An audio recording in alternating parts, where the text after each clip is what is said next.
the tabletop takeaway. Game mechanics on display. Three designers share the stage. Pick a genre and we'll play The tabletop takeaway. Welcome back to the Tabletop Takeaway. I'm Charlie McCarran. I'm Trevor Muller-Hagel. And I'm Ananda Gunaratna. And welcome to our bonus wrap-up episode about the mechanic of card shedding. And as a subcategory of that, a lot of card shedding games are also considered ladder climbing games. There's a lot of classics like, let's see. There's many names for it, but Presidents and something else. Oh. And Derriere. yeah. Rich Man, Poor Man. What else? I don't know. Anyways, classic card games like those. But the ones we played for this series are Scout, I Know You Don't, and Custom Heroes. I enjoyed all of these games. And just to talk about what this mechanic is a little bit, card shedding means you have a hand of cards and you're trying to get rid of all the cards, and whoever does that first wins the round. Wins the something. Something or other. And ladder climbing aspect of it is usually there's like, okay, say you start with a 2, and then someone could beat it with a 7, but then maybe someone could beat that 7 by playing 2 4s, and then the 2 4s could be beaten by 3 1s or something like that. So you're usually increasing in number value and amount of cards that are in your set. So, Which is why Custom Heroes was a little bit off of that as well, because you had to stay with the number of cards that was originally played per group of cards played. But still, like, 2 is more than 1 because you're getting rid of more cards, and that feels better because you're trying to win. You're trying to run out of cards. Mm-hmm. So card shedding is definitely the overarching objective with these games. Yeah. We've played some other shedding games too in the past, such as Dutch Blitz. Dutch Blitz is a shedding game, right? It's a bit different, but it's not so much getting rid of a hand of cards as getting rid of a stack, which I guess is kind of like a hand. It's an invisible hand. Yeah, and you do have the posts in front of you. Let's see, any other shedding games that we've played on the Tabletop Takeaway? If I could remember all 130 something. Yeah. And Charlie, you've made kind of a shedding game. yes, and I didn't even think about it until you brought that up. Yeah. We decided not to cover it, but maybe on a future episode. But Alphabet Stoop. Yes, Alphabet Stoop. The basic idea, you are delivering letters as little packages to different houses on going around the table. And the goal, there's 2 ways to win, but one of those ways is to get rid of all the packages in all of your delivery trucks. And in your deliverers are, trying to also make words on the spots with the letters. So that part is almost ladder climbing in a way, because it's like, I start with the word like cat, and then someone could come along and make it catch. Oh, sure. Or cats. Or crate. Yep. Yeah, you can rearrange the letters too. Oh. Track. Mm-hmm. And I guess from that one, I did like the part that there's 2 ways to win, because sometimes in a shedding game, it's pretty clear. Clear, like, so this person only has 1 card left. They're probably going to be able to go out eventually. Mm-hmm. Sure. But the kind of interesting thing that a few of these games have had is you see that someone has 1 card left, and you know that if you play a pair, then you can stop them. Yeah, which is always fun.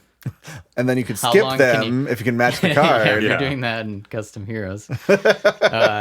Or in Scout, there's the secondary way to win that you just play a monster hand and no one can beat it eventually around the table. But yeah, having that risk reward is very fun. Of like, well, do I keep playing?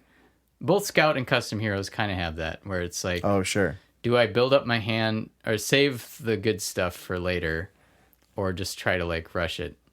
And Do I hope that the person after me is able to beat it so the person doesn't win who played it? That's always a risk. yeah, Yeah. Yeah, I think for me the most interesting thing about shedding games is that the shape of the game, the way that progression works in the game, has you getting rid of things to progress. And the reason that this is good is that as you're getting rid of things, your cognitive load is decreasing, right? You're sort of crossing off objectives, and now you don't have to think about them anymore. As your hand size gets smaller, it does become more difficult to get rid of the remaining cards, maybe. But at the same time, there's less cards to think about. So the player progression is sort of aligned, or the arc of the game is towards fewer choices and more relief, and But you're trying to set yourself up so that your future hands are easier. So Yes. yeah, you're really focusing Yes. on those first few plays to make sure, like, I need to get rid of my ones, I need to get rid of my low cards, Right. to make sure that I am good going yes, forward. but Yeah. at the same time, it's much easier to play early on because you have more So many cards. options. Yeah. Yeah. And I really like how progression makes progression reduces the burden on players, whereas normally progression increases the burden because you get more stuff and you need to keep track of the more stuff and figure out what to do with it. And this is just a very relaxing direction for the game. Mm-hmm.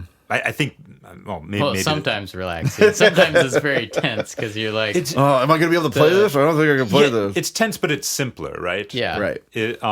So yeah. I think maybe I'll just make that my takeaway, which is that subtractive progression creates a really nice game arc. And it's very different from the normal game arc that we're Yes. used to, which is nice for a change of pace. Yeah, it makes things Cozier. cozier, less complex for Sure. the player as the game goes on, and maybe as their energy wanes. I don't know. Yeah. As you were talking about that, it kind of made me think of a heuristic that I guess I learned long ago playing like Rich Man, Poor Man at Boy Scout camp and stuff, where there's like an interesting thing where you don't need to get rid of all your bad cards, because if you win the last hand, then you can just dump off a really low card at the very end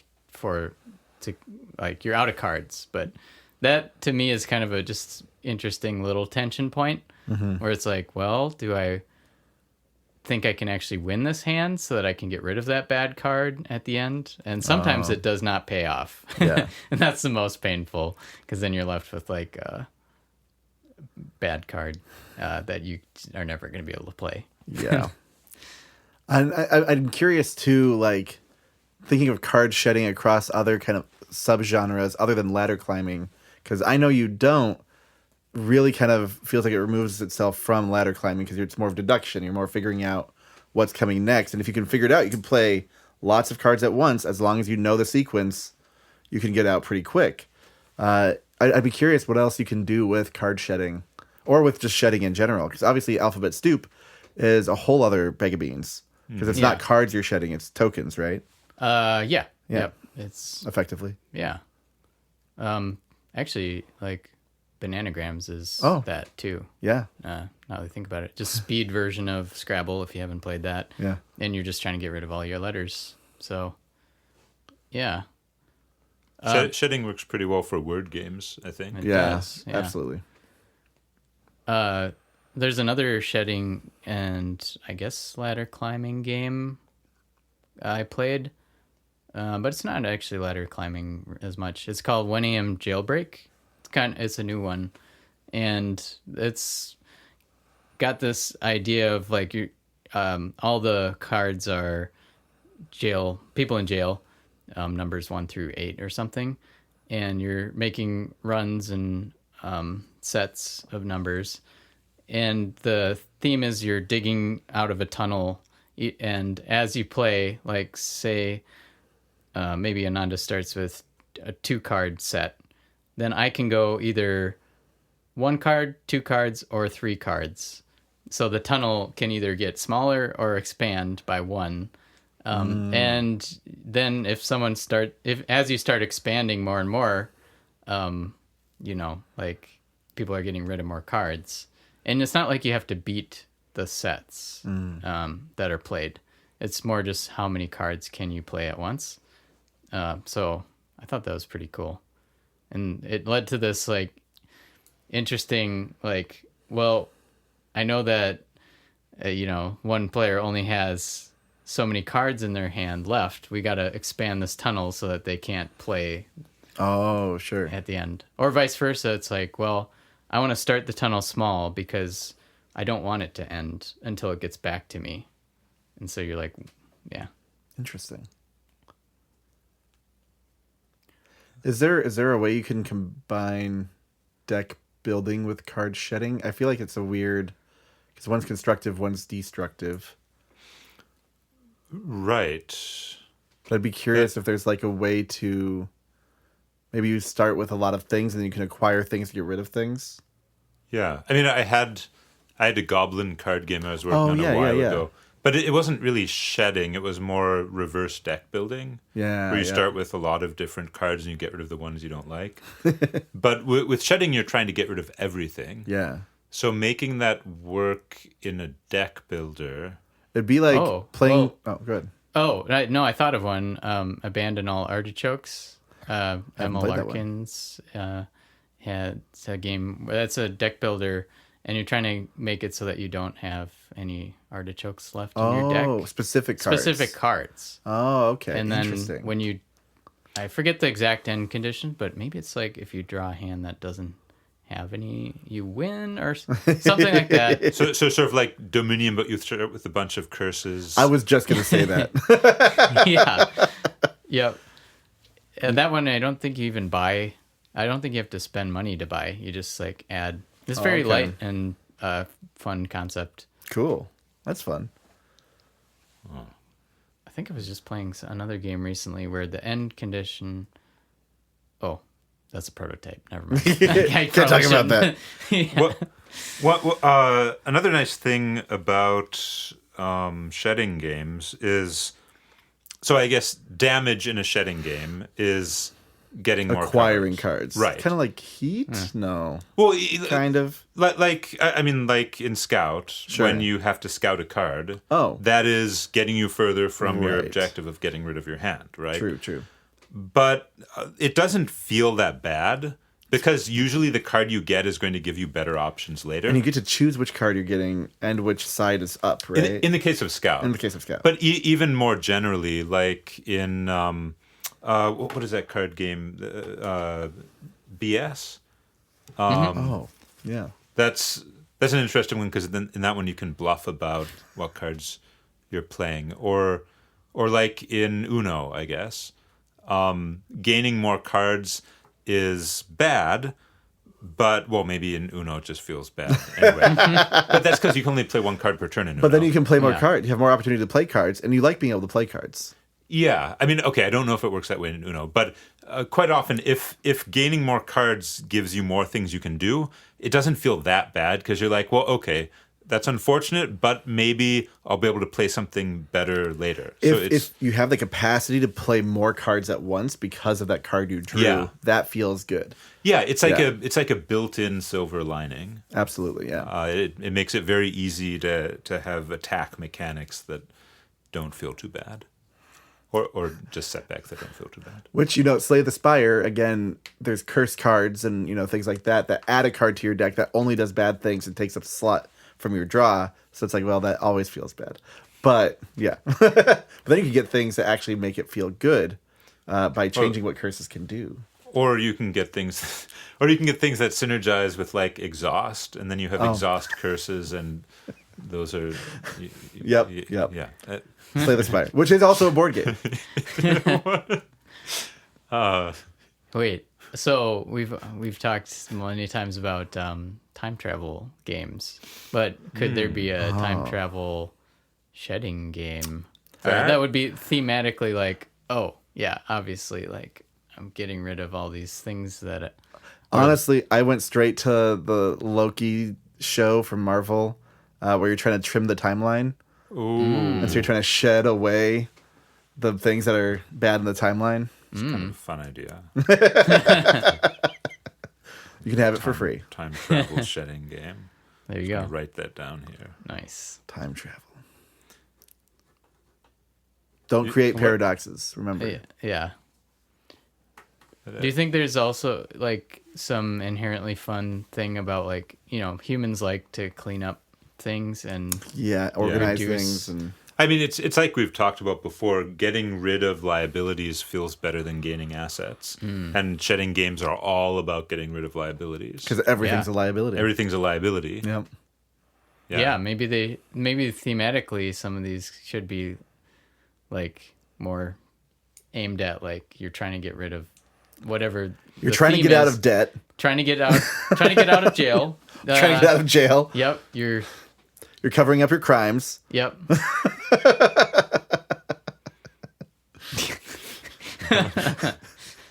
Evidence cards. Yep. But yeah, you have that built very naturally into any shedding game. The natural bias towards getting rid of stuff we don't like. Right. And how satisfying that feels. Yeah, I like the idea of having these games, or like you were talking about with the artichoke game, where you have things you want and a lot of things you don't want.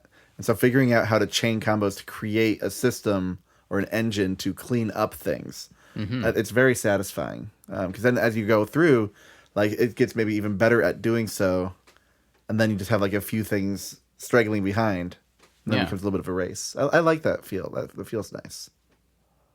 I feel like there's a game maybe out there already or something like this, but I kind of had this thought with my glasses game in one long ago version. But the idea of like you're whittling down your hand to have one victory condition left in your hand. So you're throughout the game, you're like getting rid of cards, and eventually one of those will be how you score or something like that. Sure. So you have to be smart, and that could be kind of fun along with that idea, Ananda, of like the decision space at the beginning is really huge, so you don't know maybe exactly which direction to go in, but as it goes down, you're whittling down. I mean, like a small version of that is Nemesis, where you start with the 2 goal cards, and they each have sometimes 2 potential win conditions on them. Yeah. And as the game goes, you're like, okay, what am I going to do at the end? And it's a relief. Getting rid of those options is a relief. Yeah, because it reduces your cognitive load, Yeah. which always feels nice. Yeah. Yep. Yeah. So what... Takeaways. Yeah, what do you guys have for takeaways? Takeaways for shedding games. In general, I think there is something like we're talking about with getting rid of cards, getting rid of something that is a negative. But then for my takeaway, I'll take, I don't know if you use it as your takeaway, but the ability to acquire something in order to create the combo, I really like that for shedding games. So like if you're able to like, yes, taking something does reduce your, your place towards victory. But if it makes it so you can combo it with something else, then that actually feels really good and you can feel strategic in that moment. And so I think I'm going to use that for my takeaway. I think that's a really great use in shedding games in general. And you know what that reminds me of a little bit is in No Thanks. It reminds me a little of when you've got a gap between 2 numbers and you find a number that goes in that gap and suddenly Whoop. you're it's a little bit different, but Yeah. it just reminds me of that for some reason. Almost like Connect 4 or like, this like really simple concept of completing something. Right, filling in a gap. Yeah. It's just very satisfying. And so, having those moments where it could sometimes just result in a negative, and that's okay because sometimes it will result in an even better positive than it is a negative. Again, doesn't work for Uno. Yeah. Because you Yeah. can only play one card. Right. Okay, here's a random takeaway that just occurred to me. Oh, awesome. There's a lot of games that are the typical game designer, I guess, direction is as you progress, you should gain more stuff and become more powerful. And this is the opposite. It's like, no, you're just trying to play well during the game so that you have nothing left at the end. Mm-hmm. I don't know. Yeah, it's like maybe I'll compare it just off the wall to chess, where you're kind of shedding pawns in a way. It's a pawn to- shedding game. Pawn shedding, so that you That's my you strategy. you have less options, but you in a way you have more freedom to For just your- focus, and then the end becomes very tense and tight, where the things you do have are super important. And can move across the board a lot easier. Getting rid of what doesn't matter so you can focus on what does. It's like, yeah, sculpting a sculpture out of rock. Artistry. Yeah. Well, since we're wait, did you have He I did his gave takeaway takeaway, early okay, on. takeaway. Yeah. since we're talking about climbing the ladder climbing games, Trevor, do you have something you want to talk about? So, some exciting news for me. I've recently accepted a position at a new job. It is not in the board game field. It is in accounting. And it is in Missoula, Montana, which is not Minneapolis, Minnesota, which is where we currently are right now. So we're currently working on how that might look for the podcast going forward. We have some thoughts and ideas. But yeah, so this might be there might be some more episodes where we still record live, but we might still be transitioning In person, To, yeah. Yes, sorry, not live. In person, in front of each other, looking at each other as same people room. in the same room. But yeah, so that's going to be a big shift. We're going to see what happens, but it might mean that we might have to take a small delay just to make sure that we can get everything set up for this new transition. Or maybe we won't. Or- we might.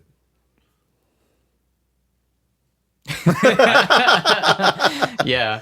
Well, we're talking about it and figuring out, we could hear from listeners, of course. I'm sure Yeah. you want to keep the weekly episodes rolling, but, life changes can lead to other things happening for people. But we're going to see about figuring it out, how to do it online together. Not quite the same, and we're very going to miss Trevor and on behalf of the Minnesota designer community. We really appreciate you, Trevor. You've been doing so much good stuff for this community here. Well, I appreciate and that. people Thank you. online too. So Yeah. we support you. I appreciate it a ton. Thank you. Mm-hmm. It was actually one of the hardest decisions I've ever made. yeah. I was on the fence of saying no, and then I hopped on the other side of the fence and said yes. And it was just a Yep. tumultuous week, we'll say. Yep. Yep. And of course you brought up, well, if you guys need to, you could replace me. And we're just like, no, not going to happen. Well, This- maybe we have a guest host every now and then if there's things that are not lining up quite right. Yeah. We'll see. We'll see what happens. But Yeah. this trio, it's been such a wonderful time with you guys on the podcast. 2.5 Major years, I highlight. think, is where we're at right now. Yeah. Yeah, I Yeah. guess. Yeah. Yep. 130. This is our 134th episode. Wow. So, Not including all the RPG episodes.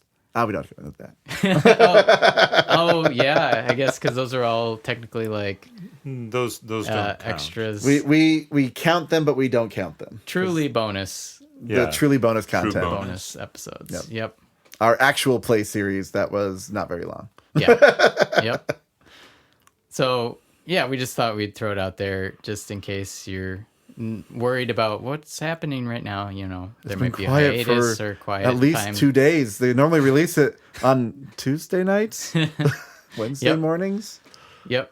But whatever happens, we appreciate all of you listeners as well, and do stay in touch with us. Absolutely. Discord is a great way to do that. Yep. Or email us at thetabletoptakeaway.com. Or At- tabletoptakeaway@gmail.com. Yeah. There we go. I got Yeah. there. In the end. All right. Well, signing off. And that's it for card shedding games. And Trevor shedding games. Trevor shedding. No.